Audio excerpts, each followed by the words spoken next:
Bienvenidos a Cornerstone Casa de Dios. Esperamos que el siguiente mensaje sea de bendición para tu vida y tu familia. Y recuerda, provocamos gozo en el cielo al hacer discípulos en la tierra. Bendiciones para cada uno de ustedes. Gracias, iglesia, gracias por recibirnos a mi esposo y a mí con tanto amor y por estar orando por nosotros. No saben, no tiene a lo mejor una idea tan clara. No porque no tenga la idea, pero quizás no tiene una idea tan clara del valor que son sus oraciones. Quizás usted no puede estar allá en alguna manifestación o algún discurso, pero cuando usted ora por nosotros, esas oraciones nos alcanzan y nos cubren. Así es que su voz tiene poder. Muchas, muchas gracias. Y hoy justamente se cumple 22 de septiembre, un año más de ese milagro que Dios hizo con la voz. Y me sorprendió mucho porque nunca he hablado acerca de, nunca he predicado ni he hablado acerca de ese momento. Entonces muchos pastores que estuvieron justamente ahí incluso no sabían lo que estábamos pasando mi esposo y yo con el tema de la voz. Y se dieron cuenta que yo ya había perdido la voz en meses.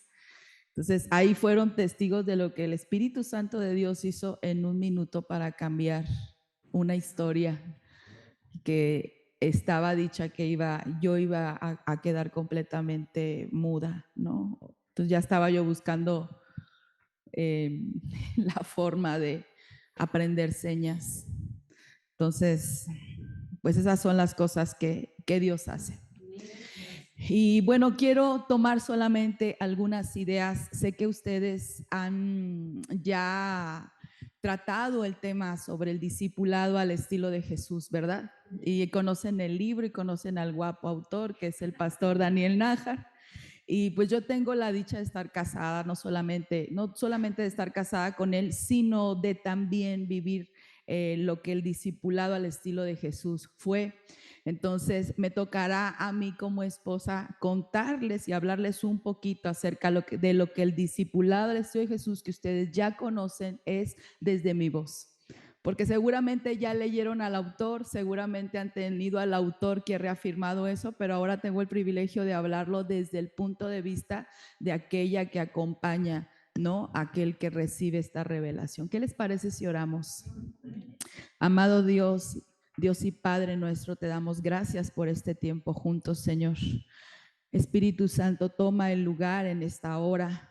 Padre, recompensa el esfuerzo de cada uno de mis hermanos por estar aquí y permite que este tiempo que vamos a compartir aquí juntos sea un tiempo de edificación, de alimento. Gracias, Padre, en el nombre de Cristo Jesús.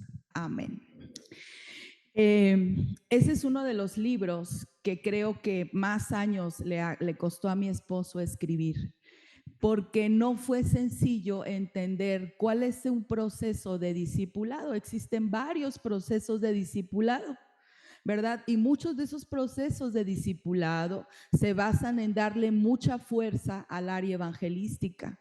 Otras áreas de los procesos de discipulado se basa en la enseñanza, en generar líderes que puedan servir, pero no habíamos visto cuál era el proceso de discipulado que hablara con claridad sobre cómo llevar a una persona de ser un conocido a ser un hijo. Entonces, el discipulado al estilo de Jesús habla justamente de este proceso y lo toca a través de la parábola del sembrador, ¿se acuerdan? En Marcos. Entonces dice, no son cuatro personas, son cuatro personas, sino que Marcos nos está hablando sobre un proceso de crecimiento y de madurez que se da con las personas desde que son conocidos, reciben al Señor, oyen la palabra y cómo es que esta persona va desarrollándose a través de estas etapas hasta convertirse en un hijo. Entonces, nosotros empezamos a aprender como cada una de las etapas, ¿verdad? Así como nosotros cuando nacemos, nos desarrollamos y crecemos, cada etapa tiene sus propios desafíos. En cada una de esas etapas nosotros encontramos ciertas debilidades, pero también podemos desarrollar fortalezas. para ayudar a la persona a vivir este proceso de crecimiento. Pero ¿cuál ha sido la realidad que quizás ustedes mismos han vivido y con los cuales ustedes se pudieran identificar? Que no es fácil formar un hijo. Y yo me quiero recargar en esta idea. Quisiéramos decirles que el proceso de discipulado al estilo de Jesús se da más rápido de lo que quisiéramos, que el Espíritu Santo de Dios viene y obra y opera de una manera tan sobrenatural que la verdad es que podemos hacer muchos hijos en poco tiempo, pero no es así. La realidad es que la primera distinción que vamos a ver es que vamos a empezar a identificar quienes realmente están dispuestos a vivir el proceso. Aunque nuestro ideal es siempre formar a toda una congregación para convertirse en una congregación de hijos, la realidad es que aunque de dicho puede decir yo soy tu hijo y tú eres mi padre o mi madre espiritual, es que no siempre va a ser así. Y nosotros tenemos que estar preparados para hacer esa distinción sin hacer una diferencia en nuestro trato con aquellos que quieren amar a Dios, que quieren conocerlo, amarlo y desarrollarse, pero que no están dispuestos a vivir este proceso y este desarrollo en sus vidas espirituales. Así es que enfrentarnos con esta realidad duele muchas veces.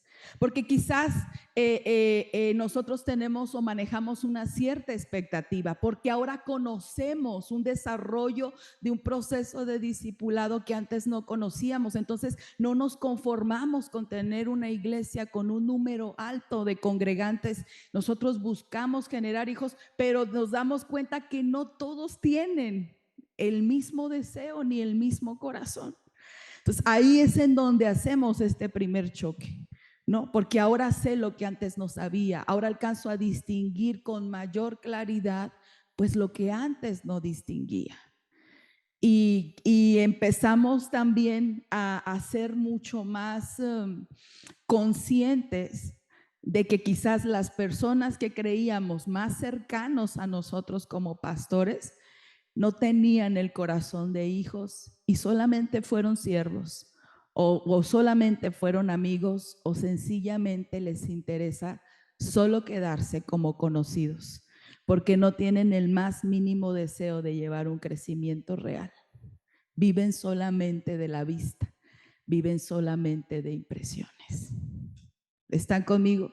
Entonces tenemos que ser respetuosos también del lugar que cada uno de nuestros congregantes quiera tener.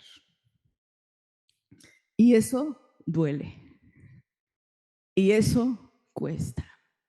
Porque el éxito de la paternidad no tiene que ver solamente, estoy hablando desde mi corazón, no tiene que ver solamente con un padre que desea ser padre, con un hombre o con una mujer que desea ver multiplicación en su iglesia y desarrollo, crecimiento, madurez en su iglesia.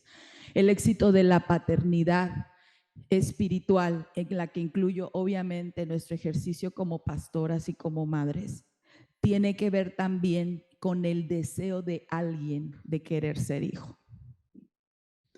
Mucho del fracaso, gracias mi amada, mucho del fracaso para que este ejercicio de paternidad no se dé como nosotros esperamos, tiene que ver porque no hubo alguien capaz de corresponder a ese deseo. Y nosotros, tanto el pastor Daniel, siendo el escritor y el que llevó a cabo este programa de discipulado al estilo de Jesús, como una servidora, tuvimos que sufrir este descontento de ver justamente que las personas a las que nosotros queríamos invertir para llevar no tenían esa disposición. Cuando yo veo, por ejemplo, hablando de cobertura, el corazón de nuestros padres, el pastor Ofir Peña y la pastora Tere Guillén, y veo cómo ellos a su vez son cubiertos por el apóstol Manzano en el desempeño que ha tenido Pastor Obispo Pitts y también Kathy Pitts, nos damos cuenta justamente de el por qué nuestros padres espirituales han tenido ese éxito con nosotros como hijos. Sencillamente porque ellos han sabido ser hijos.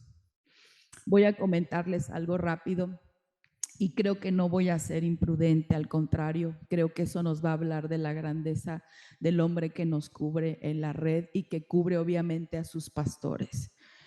Recientemente el apóstol Benjamín Manzano tuvo una situación de salud bastante seria. De hecho, él tiene que seguir con una intervención bastante delicada, de la cual creo que no me compete dar detalles. Pero vimos a nuestro pastor venir de un viaje muy largo y muy cansado y no llegar a su casa. Prácticamente llegó a la casa de nosotros y le dijo a mi esposo: hijo, necesito que yo no conozco bien Toluca y el apóstol Manzano estaba ahí, necesito que agarres la camioneta o me lleves en la camioneta, en el carro, él traía su camioneta y dijo: y me lleves al hospital, vengo muy cansado y no sé dónde voy a estacionar y quizás ese sea un problema para mí. Entonces, rápido, no había comido, preparamos algo en la camioneta, se lo fue comiendo, pero él tenía una urgencia por una cosa, por estar al lado de un padre espiritual. No le importó decir, no se justificó diciendo: vengo cansado, vengo de un viaje que ya duró días, vengo de estar hablando todo el tiempo con gente y a través de la predicación, y quizás pudiera decir: bueno, hermano Manzano, usted entiende que yo por este motivo no puedo estar y aparte mañana en la mañana ya tengo otro viaje que hacer. Y sin embargo lo vimos hacer una pausa en medio de su cansancio, correr y estar al lado del hombre que lo había llevado en todo un proceso de madurez. A veces vemos a nuestro pastor y decimos: cuánta grandeza hay en ese hombre, pero cuando lo vemos a él no podemos dejar de mirar toda la inversión de un hombre que supo extender su paternidad. ¿Cuál ha sido el éxito? El éxito no solamente ha sido el que el apóstol Manzano haya sido un padre amado, que ama a su hijo, ¿no? Sino que tuvo un hijo que supo corresponder a ese amor. Para mí esa ha sido una de las lecciones más importantes que yo he tenido de mi pastor.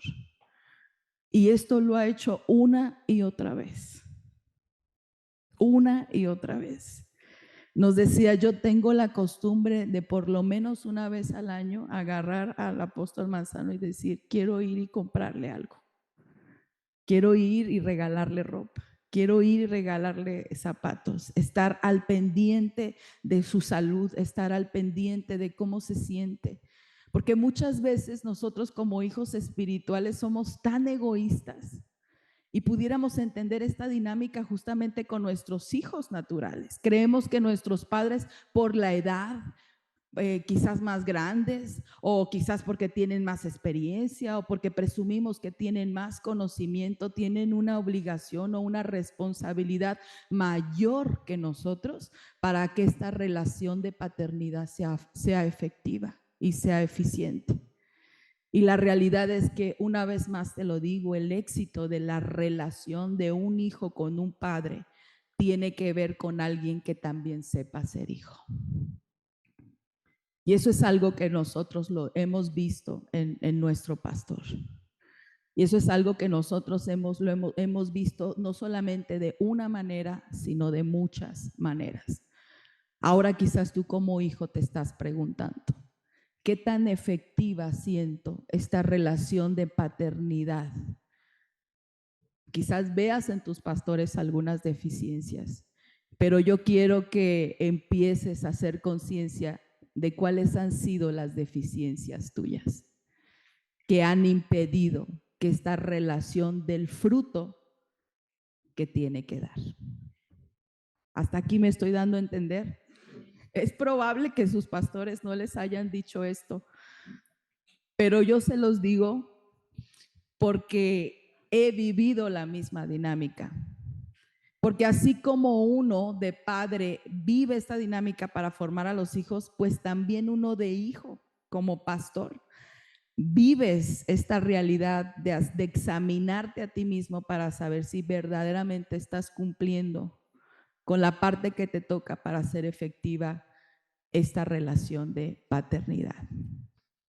Así es que yo he visto en mi pastor y en mi pastora este deseo siempre, y me ha retado para preguntarme, obviamente también yo, si yo estoy cumpliendo con lo que ellos esperan de mí como hija, si estoy aprovechando esta oportunidad que me brindan para poderme desarrollar como hija, y en la medida que me desarrollo como hija, poder desarrollar también el mayor potencial para ser una persona que sepa darle esa paternidad a otros. Por eso creo, desde mi punto de vista, que nadie que no sepa ser hijo puede ser un buen padre. Quizás ustedes pueden pensar lo distinto, porque muchos de nosotros no tuvimos una buena paternidad, pero eso no debió de haber condicionado el que tú hicieras como hijo lo que te corresponde hacer. Necesitamos nosotros entender que lo que necesita la iglesia para crecer son sí discípulos, pero discípulos con el corazón de un hijo. Hay una reflexión del libro de la otra iglesia del pastor Daniel y dice así: un discípulo no es ser un miembro de una iglesia, no es ser simpatizante de la fe, no es ser un convertido o un bautizado. No somos discípulos por asistir religiosamente a un templo o por dar diezmos ocasionales. Un discípulo es básicamente alguien que ha asumido como propios el carácter y la misión de Cristo y que por lo tanto está estableciendo 24/7 el reino de Dios en la tierra. Pero yo creo que justamente para cumplir esta misión que Dios nos está dando, no solamente necesitamos desarrollar discípulos, sino desarrollar discípulos que tengan el corazón de hijo. Porque pudiera ser que haya personas que no asistan religiosamente, que cumplan con sus diezmos, con sus ofrendas. Pudieran ser personas que aprendan a ser formadas bajo los principios, bajo las normas, que caminen con nosotros con una visión, una misión y que entiendan que son agentes del reino, pero no necesariamente tengan el corazón de hijo. Podemos desarrollar en nuestra gente la capacidad para poder mostrar el reino en cada una de las esferas en donde han sido asignadas, pero no necesariamente tengan el corazón de hijo. Un discípulo que verdaderamente tiene el corazón de hijo no solamente aprende a caminar bajo la visión y la misión de la casa, sino que aprende a ser familia y a vivir en una estructura que va más allá de ser simplemente una congregación.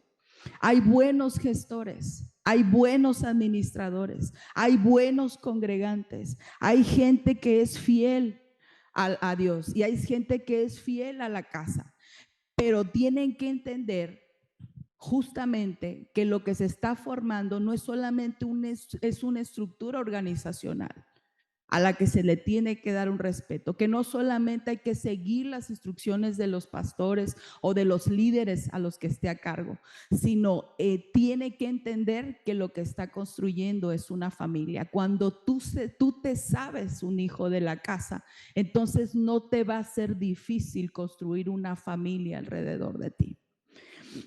¿Por qué? Porque la iglesia no es una empresa. Diga conmigo, no es una empresa.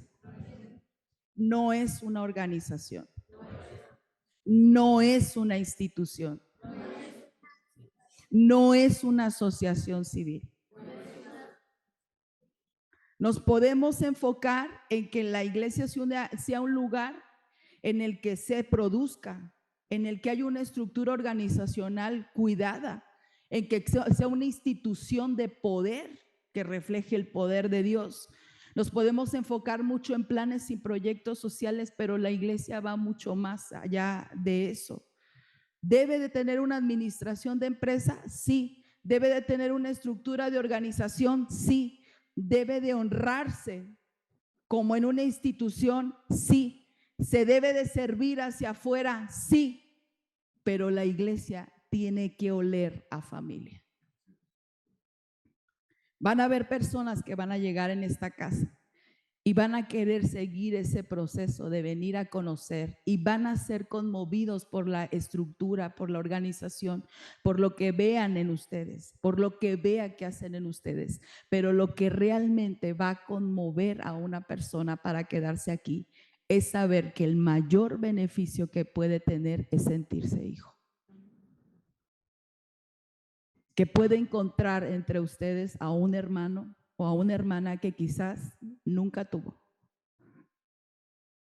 Lo que más va a traer una persona para ser parte de esta familia es saber que más que pertenecer a una institución o una organización o alguien que le da un beneficio como el alimento o un calzado, es el saber que encontró a la familia. Cuando nosotros como iglesia damos y ofrecemos un sentir de familia, nosotros también empujamos a que esa persona desarrolle identidad. Y entonces dice, yo soy de esta iglesia, yo soy casa de Dios. Y no solamente soy casa de Dios, y en eso se sabe lo que casa de Dios es por identidad, con su visión, con su misión, con sus valores, sino que eso también le lleva a generar un sentido de pertenencia. De tal manera que aunque exista otras iglesias que puedan tener mejor estructura, mejor organización, mejor administración, mejor planes y programas para servicios a la comunidad, él diga, ninguna de ellas es mi casa como lo es casa de Dios. Así es que no es una tarea solamente que nos corresponda a los pastores, sino que es una tarea que corresponde también a todo el liderazgo. Porque si usted está aquí como líder y usted ha sido entrenado y formado para ser un hijo, abrazado para ser un hijo, entonces lo que hace un hijo al llegar a ese nivel, si usted ya lo leyó, es ya no vivir solamente de la vista, ya no vivir solamente de instrucciones, ya no vivir solamente de revelaciones que se dan como amigos, sino mostrar a aquel padre que lo formó. Y entonces en la estructura, lo que sus pastores no pueden hacer, ustedes como hijos lo pueden hacer con cada una de las personas que llegan a este lugar simplemente para ser conocidos. No solamente Casa de Dios muestra la fuerte organización, administración que tiene, no solamente muestra una estructura firme y sólida, sino que hace sentir a otros de la misma manera en la que tú buscaste sentir cuando te llegaste acá.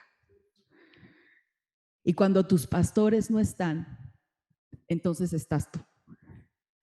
Y entiendes esta verdad tan importante que es, quien me ha visto a mí, ha visto al Padre. Escúcheme, iglesia. Mi esposo y yo tenemos la bendición hasta ahorita de salir y viajar mucho. Una vez recuerdo que dejé de ir a la iglesia como 4 meses. De veras. Y se habían ganado algunas personas para la gloria de Dios. Me toca predicar. Y cuando bajo de predicar, Graciela, una mujer, se me acerca y me dice, ¿cómo me gustó cómo predicó? ¿Cuándo nos viene a visitar otra vez? Y cuando dijo eso, hermanos, cuando dijo eso, yo me reí, fue inevitable. Y estaba uno de los líderes ahí. Y le dijo, entre riéndose y no, y le dijo, es la pastora. Y yo la vi que se puso colorada la mujer. Y yo la agarré y la abracé. Y le dije, no sabes qué gusto me da conocerte, bienvenida a casa. qué bueno que estás aquí, discúlpeme. Dijo, ya luego me la volví a encontrar y me dices, ¿se acuerda cuando le dije que bienvenida? Ya me estaba dando la bienvenida ya a mí. Y le dije, sí, mija, yo me acuerdo perfecto.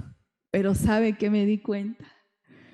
Que no había hecho falta que yo estuviera ahí, porque ya habían habido mujeres y que representaban lo que yo les había también enseñado.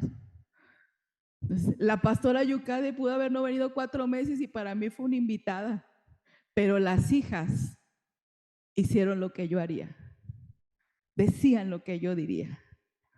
¿Cuántas veces se han podido ausentar sus pastores con la tranquilidad de saber que si existe un problema o una situación que salga aparentemente fuera de control en ese momento, ustedes dirían lo que sus pastores dirían?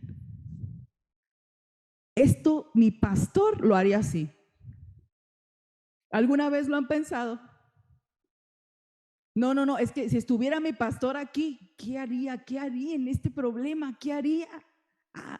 Es tanta la cercanía, es tanto el acompañamiento, es tanto lo que yo conozco, aquellos que han formado en mí ese corazón de hijo, que ellos harían esto. Y no solamente aprendemos lo que harían nuestra cobertura, sino que también aprendemos a saber lo que no harían.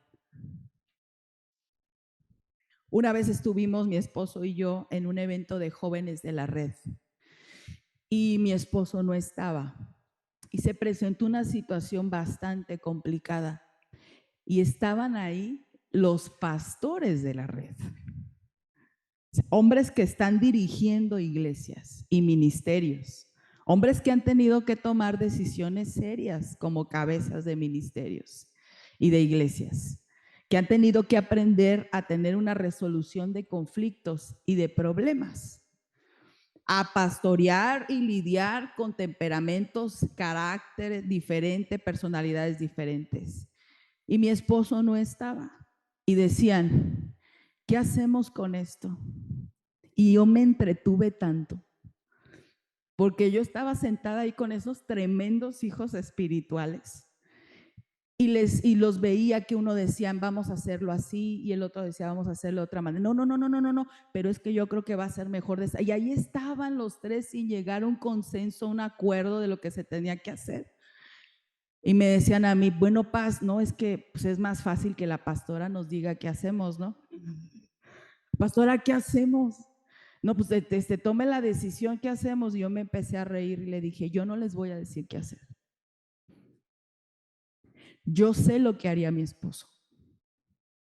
La pregunta para ustedes es, ¿ustedes saben lo que haría su padre? Se quedaron callados. Se quedaron callados. Aquellos hombres con tanto conocimiento y tanta experiencia, ligados al corazón de mi esposo como un padre espiritual que los ha llevado y los ha formado para ser los líderes que gracias a Dios son, estaban en ese momento pensando, ¿qué haría mi pastor? ¿Y qué creen que hice? Los dejé sufrir, hermanos. Y por allá se levantó uno y dijo, si mi pastor estuviera aquí, esto sería lo que haría. Se levantó otro y dijo, si mi pastor estuviera aquí, esto no lo permitiría. Si mi pastor estuviera aquí, esto sería exactamente lo que estuviera diciéndonos para que nosotros lo dijéramos. No sabe qué satisfacción fue para mí el saber que no teníamos solamente discípulos a los que habíamos instruido, que no solamente se basaban en lo bueno, lo malo que veían de nosotros, sino que habían sido hombres que sabían, habían escuchado el sonido de la voz de mi esposo una y otra vez, que la tenían tan grabada, tan entendida, tan comprendida como para aprender a saber seguir las instrucciones, pero que no solamente estaban aplicando lo que veían, la forma en la que lo escuchaban, la forma en la que lo obedecían, sino que habían vivido esa revelación en la intimidad, sintiéndose amigos, y que ahora estaban haciendo visible a su pastor, aunque su pastor no estuviera en medio de la circunstancia difícil que estábamos enfrentando. Para mí hubiera sido muy fácil. Yo que entiendo la voz de mi esposo, yo que sé también cómo opera, y aún teniendo yo autonomía para tomar dirección, no sabe cuánto significó para mí el decir, no voy a decirles nada. Yo sabía que si iba a haber una decisión equivocada, obviamente yo tenía que intervenir, ¿me explico? Pero yo necesitaba aprovechar esa oportunidad en medio de esa crisis para ver la expresión de lo que ellos iban a ser capaces de hacer. Dígame si no es eso lo que nosotros también hacemos cuando somos padres. Más de alguna vez tú como papá en lo natural no le vas a evitar a tu hijo el aprender la lección, aunque sepas que corre el riesgo de equivocarse. Solamente porque vas a tomar aún el error como parte de una experiencia que ese hijo o esa hija necesita. Obviamente no vas a confiar que se equivoque en decisiones que sabes que van a tener consecuencias trágicas. ¿Están conmigo? O sea, tú no vas a decir, a ver, voy a ver si agarra la plancha para ver si se quema o no se quema, pues, ¿no?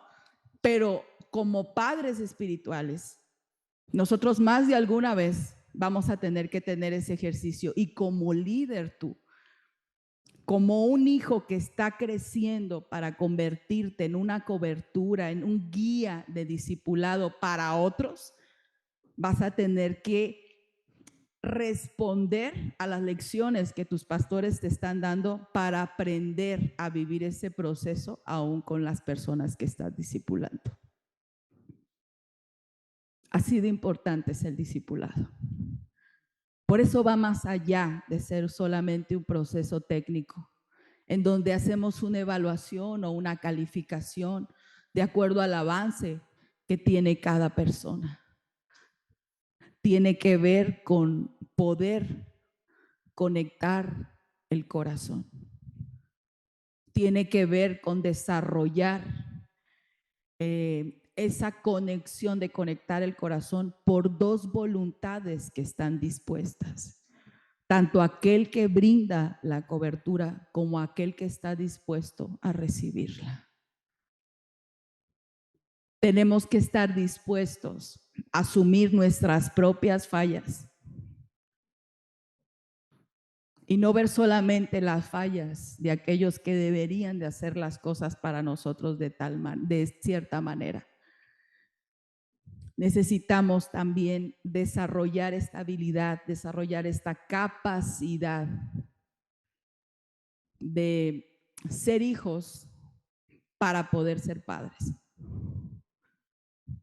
Darles a otros la oportunidad quizás de cometer errores que no tengan un costo a largo plazo, pero sí que dejen las lecciones que todos necesitamos para poder aprender y desarrollar el carácter que se necesita.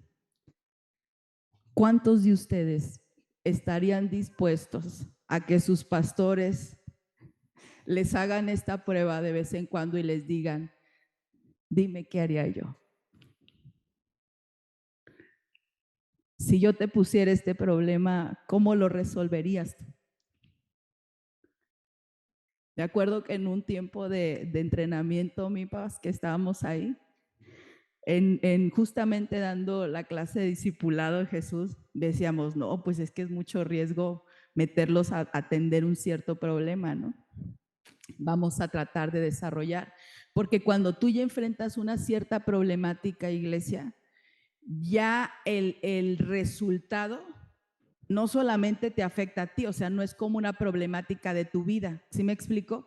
Tomé una buena o una mala decisión que fue asertiva o no lo fue y las consecuencias las enfrenté yo, sino que estamos ayudando a una persona a resolver un problema o ya un conflicto y si tú te metes a dar a ser parte de una decisión, entonces si hay una mala decisión, en lugar de afectar, no te afectas tú, se afectas a toda esa persona y lo que esa persona tiene. Entonces decíamos, vamos a empezar con este entrenamiento. Entonces decíamos, vamos a hacer esta dinámica, ¿qué les parece?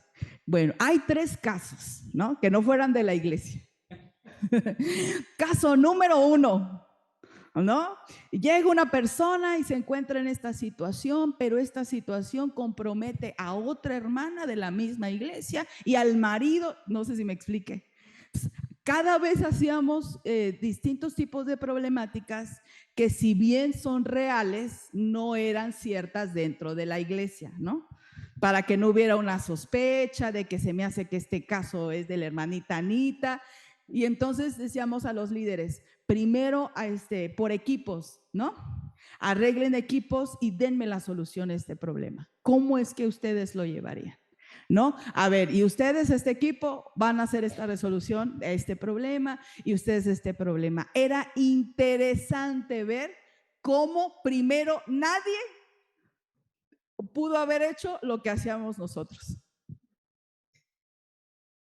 Pero ya después, conforme fuimos avanzando, nos dimos cuenta justamente en esta dinámica de que, ok, aquí no hay errores, toda la resolución de conflictos que ustedes dan son buenas, son valiosas, ¿no? Y los vamos a seguir trabajando. Hasta que llegó un momento en el que los 3 coincidían. Hasta que llegó un momento en que la resolución de uno era muy parecida a los de otros, pero se decía, ellos harían justo lo que se tiene que hacer. Pero ¿sabe qué sucedió? Que empezó a haber cada vez más una ligadura en el corazón.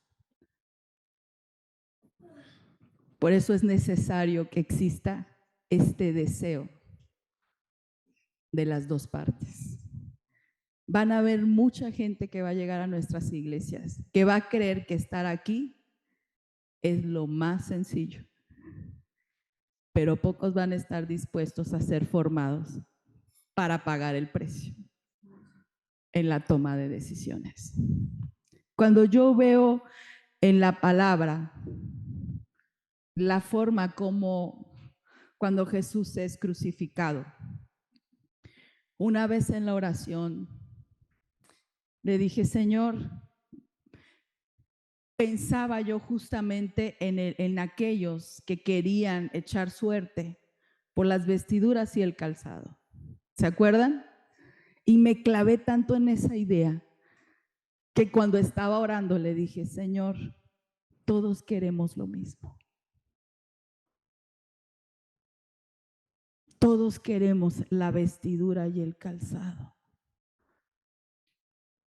Pero a veces poco pensamos en querer el peso de la cruz.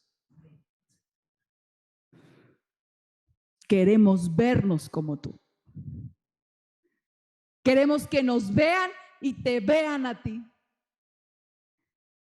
Pero no nos gusta llevar el proceso.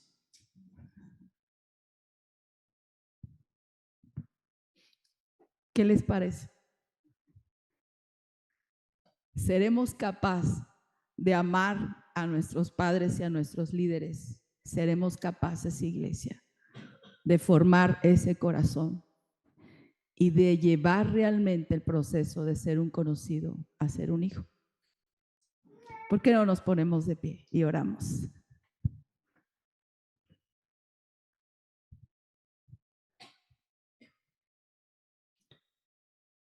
Amado Dios, te damos gracias. Porque tú eres, Señor, nuestro Dios, pero también eres un Padre que ha sido paciente con nosotros. En ti encontramos el modelo perfecto de paternidad, Señor. Un Padre que renuncia a sí mismo y se entrega a sí mismo por amor a los hijos. Pero también encontramos en ti el mayor ejemplo de aquel que renunció a sí mismo por ser el Hijo. Así es que no hay nadie que pueda darnos el modelo perfecto como tú. Te pedimos, Señor, ayúdanos en esta casa, en casa de Dios, Señor, a perfeccionar ese sentir de hijos para ser buenos padres para otros. Extender la cobertura, Señor. Dar a través del ejercicio de nuestro liderazgo el mejor ejemplo que proviene de ti. ¿Por qué no, ahorita que estás ahí, extiendes tus manos a donde están tus pastores? Acércate a donde estás con ellos. Si tú eres un líder de esta casa, tú no sabes a veces cuán necesario es el tener cerca de ti a personas que valoren el esfuerzo que tú estás haciendo. Señor, oramos por los líderes y padres que has levantado en este lugar. Tú mejor que nadie, Señor, conoces la necesidad, el peso y la carga que ellos han tenido que enfrentar. Porque no solamente es la carga que tú has dado en el ministerio que les has entregado, sino también tiene que ver con su salud, con sus hijos, con su economía, Señor. Muchos de nosotros sacrificamos cosas personales por poner las tuyas en primer lugar. Muchas veces nosotros dejamos de lado hacer cosas que quizás nosotros nos quisiéramos, estamos llamados o somos atraídos pensando en ti. Porque antes de ser padres espirituales queremos ser hijos tuyos. Y ese amor nos enseña a tener una entrega que es sacrificial por amor a ti para que tú te engrandezcas. Así es que, Señor, somos honrados y privilegiados de ello. Dígale usted ahí en donde está, Señor, yo oro para que esas fuerzas físicas, emocionales, espirituales sean de ellos renovados todos los días y que tu espíritu, Señor, caiga de peso en ellos para traer la revelación, las estrategias, las formas, Señor, que tienen que ser puestas por obra en esta casa para el crecimiento, sostenimiento, desarrollo, Señor, de la obra que les has entregado en la mano. Ahora, Señor, yo te pido, Dios, para que desarrolles en aquellos que tienen sus manos puestas y extendida sobre ellos el corazón también de hijo. Porque no basta solamente el declarar y el orar, sino que debe de haber una convicción de que aquello que exiges o pides recibir sea también aquello que estás dispuesto a recibir con el corazón para extenderlos hacia otros. Pon tu mano en el corazón y dile, Señor, que cuando me vean a mí, te vean a ti. Un hombre y una mujer dispuestos a hacerte evidente a todos aquellos que lleguen a esta casa y te conozcan. En el nombre poderoso de Cristo Jesús. Amén.